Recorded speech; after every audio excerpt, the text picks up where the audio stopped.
नमस्कार दोस्तों, welcome to इन्वेस्टवाइज। तो निफ्टी अगर हम अभी देखें तो आज निफ्टी 77 पॉइंट ऊपर रही और बैंक निफ्टी 341 पॉइंट ऊपर रही। लेकिन जिसने भी मार्केट फॉलो किया होगा उसको पता है कि कितने मुश्किल से ऊपर बंद हुई है, क्योंकि एक पॉइंट पे काफी नीचे भी थी। तो सारी समरी की बात करेंगे, निफ्टी आज कैसा रहा, कल कैसा रह सकता है, कौन कौन से सेक्टर्स ने आज अच्छा या बुरा परफॉर्म किया, और ग्लोबल मार्केट्स कैसे हैं, और उसके अलावा कौन कौन से स्टॉक्स में आप इंट्राडे पोजीशन लेके कुछ अच्छे प्रॉफिट बना सकते हैं। तो ये सारा डिस्कस करेंगे, तो इसलिए वीडियो को अंत तक देखिएगा। तो चलिए शुरू करते हैं। तो निफ्टी आज खुली थी करीब 18 पॉइंट ऊपर, लेकिन खुलने के साथ ही वो काफी तेजी से नीचे गए और लगभग 150 पॉइंट नीचे तक चली गई थी कल के मुकाबले। और वहां से फिर उसने ऊपर राइज करना शुरू किया और एक टाइम पे अपना जो हाई था उस पे 91 पॉइंट ऊपर थी, लेकिन थोड़ा सा गेन्स उसने गिव अप कर दिए और फाइनली 77 पॉइंट ऊपर बंद हुई 14,581 के आसपास। और आज अगर जो अच्छे स्टॉक्स जिन सेक्टर्स ने अच्छा परफॉर्म किया उनकी अगर हम बात करें तो वो थे फार्मा, फाइनेंशियल सर्विसेज और मेटल्स। और जो सेक्टर्स ने खराब परफॉर्म किया अगर उनकी बात करें तो वो थे ऑटोज और पीएसयू बैंक्स। तो मिक्स्ड रहा। तो आप देख सकते हैं यहाँ पे गैप अप खोला, उसके बाद काफी ज्यादा डीप जो है वो लोअर शेडो है। और ये लोअर शेडो का अगर आप लो देखेंगे तो इसने ऑलमोस्ट कल के सारे गेंस वाइप आउट कर दिए थे, मतलब इतना नीचे चला गया था कि कल के सारे जितने भी इसने गेंस किए थे इसके ओपनिंग पॉइंट तक चला गया था और वहां से इसने रिकवरी की है और मार्जिन ही ऊपर बंद हुआ है। तो अगर हम कल की बात करें तो एसजीएक्स निफ्टी इस समय 9.5 पॉइंट करीब माइनस में है। नैस्डैक 150 पॉइंट प्लस है और यूरोपियन मार्केट्स तीनों जो है वो प्लस में रहे, आधे से पौना परसेंट के लगभग में। तो कल पॉसिबिलिटी है कि मार्केट ऊपर रहे, लेकिन कल का दिन भी काफी वॉलेटाइल हो सकता है और हो सकता है कल का दिन भी आपको नेगेटिव इंडेक्स नेगेटिव देखने में मिले, ऐसी भी पॉसिबिलिटी है। लेकिन हो सकता है कि कल इसका जो लार्जली बायस है वो थोड़ा सा प्लस में ही रहे। और उसके बाद में हम बात करते हैं बैंक निफ्टी की। तो बैंक निफ्टी में आज 4 स्टॉक्स को छोड़ के बाकी सारे के सारे स्टॉक जो है माइनस में थे।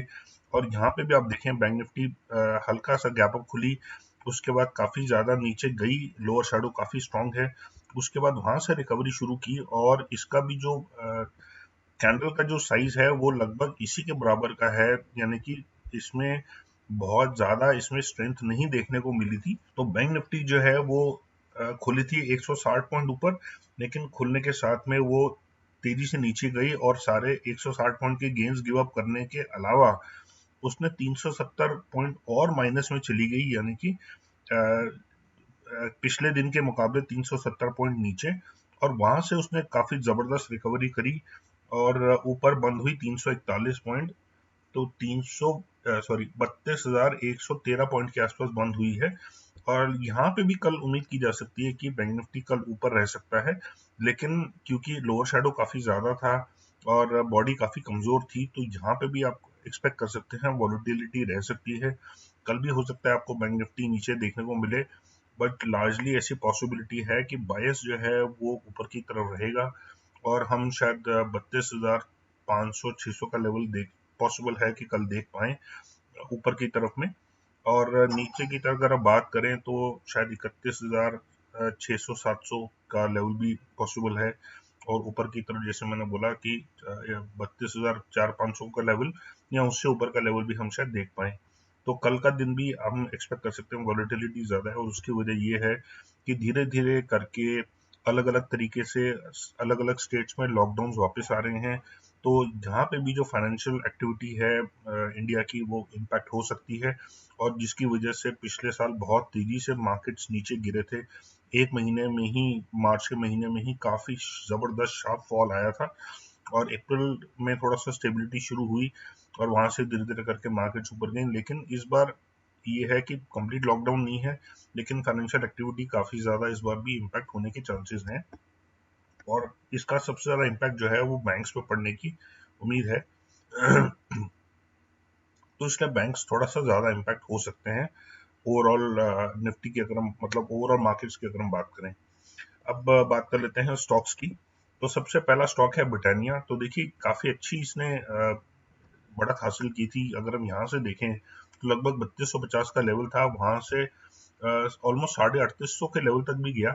लेकिन पिछले 4-5 दिन की अगर हम बात करें तो यहाँ पे आके इसको काफी ज्यादा एग्जॉशन महसूस हो रही है, ये नए हाइज नहीं बना पाया और लगभग 3800 के लेवल के आसपास ही ये बार बार, जो अगर आप इसका क्लोजिंग या ओपनिंग लेवल देखेंगे तो ऑलमोस्ट एक ही लाइन दिख रही है। देखिए ये जो लेवल है ये ऑलमोस्ट सेम लग रहा है और इसका जो हाई भी अगर देखेंगे, जो अपर शेडो है वो तीनों दिन ऑलमोस्ट सेम था, लगभग 3850 को टच करता हुआ, लेकिन हमेशा वापस नीचे आके उसके बाद में उसमें प्रॉफिट बुकिंग हो जाती थी।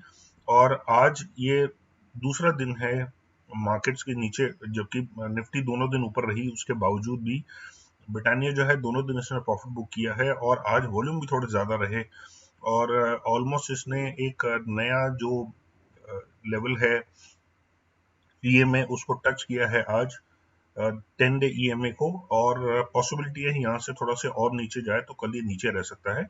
और अगर आपको लेवल्स और टारगेट्स चाहिए तो आप मेरा टेलीग्राम चैनल ज्वाइन कर सकते हैं, जिसका लिंक डिस्क्रिप्शन में दिया हुआ है। ट्विटर पे भी मुझे फॉलो कर सकते हैं, उसका भी लिंक डिस्क्रिप्शन में दिया हुआ है वीडियो के।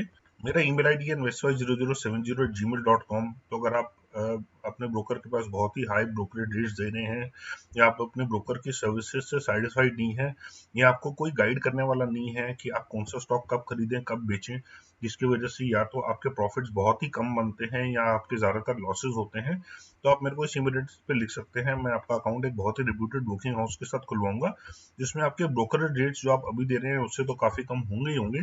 साथ में आपको जो कोई सर्विस इश्यूज अगर, वैसे तो आएंगे नहीं क्योंकि बहुत ही अच्छा बहुत ही रिप्यूटेड बुकिंग हाउस है, लेकिन अगर कुछ किसी भी तरह की आपको मदद की जरूरत पड़ेगी तो मैं आपका आरएम रहूंगा आपके सारे इश्यूज को रिजॉल्व करने के लिए, और साथ में आपका पोर्टफोलियो मैनेज करने में भी आपकी हेल्प करूंगा और आपको गाइड करूंगा कि आप कौन सा स्टॉक किस प्राइस पे कब खरीदें किस प्राइस पे कब बेचें, जिसकी वजह से आपके प्रॉफिट्स में काफी ज्यादा इजाफा होगा। और आप देखेंगे कि पहले जो आपके प्रॉफिट्स बनते थे और अब जो प्रॉफिट्स बन रहेंगे उसमें काफी ज्यादा फर्क होगा और आपके धीरे धीरे जो लॉसेस हैं वो भी प्रॉफिट्स में कन्वर्ट होते जाएंगे। तो आप मुझे मेरे साथ जुड़ने के लिए इस ईमेल एड्रेस पे आप मेरे साथ लिख सकते हैं, और ये ईमेल एड्रेस और जो टेलीग्राम और ट्विटर का जो लिंक्स हैं ये तीनों मेरे वीडियोस के डिस्क्रिप्शन में दिए होते हैं, तो वहां पे क्लिक करके या मेरे साथ जुड़ सकते हैं या मुझे ईमेल लिख सकते हैं। नेक्स्ट बात करते हैं गोदरेज प्रॉपर्टीज की। तो गोदरेज प्रॉपर्टीज काफी ज्यादा नीचे आ रहा था धीरे धीरे करके, लोअर हाईज और लोअर लोज बना रहा था, लेकिन ये जो लेवल है लगभग 1250 के आसपास का, ये पिछले जो यहाँ पे जो लोज बने थे लगभग इन्हीं लेवल्स के आसपास से इसने यहाँ सपोर्ट लिया है। और जो उस दिन काफी मंडे को काफी ज्यादा बड़ी फॉल आई थी उसमें भी इसने काफी ज्यादा फॉल नहीं किया और रिकवरी जो है काफी अच्छी हुई, जिसकी वजह से लोअर शैडो काफी ज्यादा बना है। और अगले दिन इसने फॉलो थ्रू एक्शन भी किया, ग्रीन कैंडल बनाई और आज उससे भी बड़ी ग्रीन कैंडल बनाई है और उससे भी ज्यादा वॉल्यूम्स के साथ में। तो ऐसी पॉसिबिलिटी है कि कल भी ये ऊपर रह सकता है, तो कल इसका एक बाइंग अपॉर्चुनिटी मिल सकती है हमें। नेक्स्ट बात करते हैं एचडीएफसी बैंक की। तो एचडीएफसी बैंक जो है वो भी, इसने भी अपने पुराने जो यहाँ पे सपोर्ट लेवल्स थे उन्हीं के आसपास में सपोर्ट दिया है, करीब 1360-70 के लेवल्स के आसपास में। और यहाँ पे भी काफी ज्यादा लंबा लोअर शैडो बना, जिस यानी कि मंडे की फॉल का इसने काफी एक डिसेंट पार्ट रिकवर कर दिया था, लगभग ऑलमोस्ट आधी फॉल जो है इसने रिकवर कर ली थी। उसके बाद कल काफी अच्छा इसने कैंडल बनाया, जिसमें इसने जो बॉडी है मंडे की कैंडल की वो ऑलमोस्ट पूरी रिकवर कर ली थी। और आज जो उसकी अपमूव हुई है लगभग 2.5% की, उसमें इसने जो फॉल थी मंडे की गैप डाउन मिला के वो सारा का सारा जो इसने लॉस था वो सारा कवर करके इसने उससे भी ऊपर क्लोजिंग दी है, यानी कि फ्राइडे की जो लेवल थे उससे भी ऊपर इसने क्लोजिंग दी है। तो यहाँ से लगता है कि जो एचडीएफसी बैंक है ये ऊपर के जो रेंज है इसके विलियम्स और स्टोकेस्टिक्स के, वहां तक अब धीरे धीरे जाने की तैयारी कर रहा है। तो मेरे ख्याल आने वाले कुछ दिन जो है वो एचडीएफसी बैंक के लिए अच्छे हो सकते हैं। तो यहाँ से हम एक्सपेक्ट कर सकते हैं कि थोड़ा सा इसमें पॉजिटिव मूवमेंट आएगी अगले कुछ दिनों में। नेक्स्ट बात करते हैं जिंदल स्टील की। तो जिंदल स्टील ने बहुत ही जबरदस्त रिटर्न्स दिए हैं पिछले कई महीनों में और थोड़ा सा कंसोलिडेट करता है एक लेवल पे, उसका कंटिन्यूसली ऊपर भागता चला जाता है। यहाँ पे अगर हम देखें तो कुछ दिन इसने कंसोलिडेट किया, लगभग ऑलमोस्ट 1 महीना, और वहां से तेजी से ऊपर चला गया। लेकिन यहाँ पे शायद हो सकता है एग्जॉशन देखने को मिल रही है, क्योंकि आप काफी अच्छी बढ़त हासिल की थी, फिर यहाँ ब्रेक लगी, फिर नीचे आया, मंडे को जो फॉल हुई थी उसके बाद कल काफी अच्छी इसने रिकवरी की, लेकिन आज भी चाहता तो ये नए हाईज बना सकता था। लेकिन मुझे लगता है यहाँ पे इसका थोड़ा सा कंजेशन जोन है, 420 के लेवल से शायद ये फिलहाल ऊपर नहीं जाना चाहता है, और रिजल्ट सीजन भी आ चुका है और काफी ज्यादा इसकी बड़ी राइज पहले हो चुकी है। तो देखना ये होगा कि इसकी जो रिजल्ट सीजन में इसके रिजल्ट्स कैसे आते हैं, लेकिन उससे पहले पॉसिबल है कि ये थोड़ी सी प्रॉफिट बुकिंग कर ले, क्योंकि काफी ज्यादा जबरदस्त इसने राइज किया है।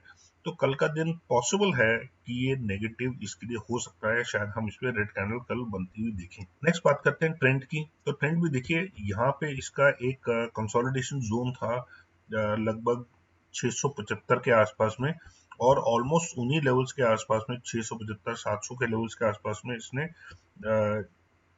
सपोर्ट लिया है, और यहाँ से ये अब ऊपर जा रहा है। पिछले कई दिनों में देखिए, मंडे को भी जो फॉल आई थी उसमें भी इसने एक ग्रीन कैंडल बनाई, हालांकि गैप डाउन रहा, नेगेटिव क्लोजिंग थी, लेकिन उसमें भी ग्रीन कैंडल बनी है और काफी ज्यादा रिकवरी इसने कर ली अपने जो फॉल से। उसके बाद अगले दोनों दिन जो है, कल का दिन और आज का दिन, इसके लिए पॉजिटिव रहे हैं। आज इसका लोअर शैडो था, और लेकिन वॉल्यूम ज्यादा किए इसने और एक पॉजिटिव क्लोजिंग दिया, काफी ज्यादा थ्रस्ट करके ये ऊपर बंद हुआ है। तो ये हो सकता है ये और फॉलो थ्रू एक्शन दिखाए, तो कल का दिन भी ये पॉसिबल है कि पॉजिटिव में रहे, तो कल ये ग्रीन कैंडल भी बना सकता है। तो ये थे हमारे एनालिसिस और समरी और स्टॉक्स। आई होप आपको वीडियो पसंद आई होगी और कुछ सीखने को और जानने को मिला होगा। तो अगर वीडियो पसंद आई हो तो इसको लाइक और शेयर कीजिएगा, और अगर चैनल पे नए हैं तो सब्सक्राइब करिए और बेल नोटिफिकेशन प्रेस करते समय ऑल सेलेक्ट करना मत भूलिएगा, नहीं तो आपको सारी वीडियोस के नोटिफिकेशन नहीं मिलेंगे। And thank you so much for watching and take care and God bless.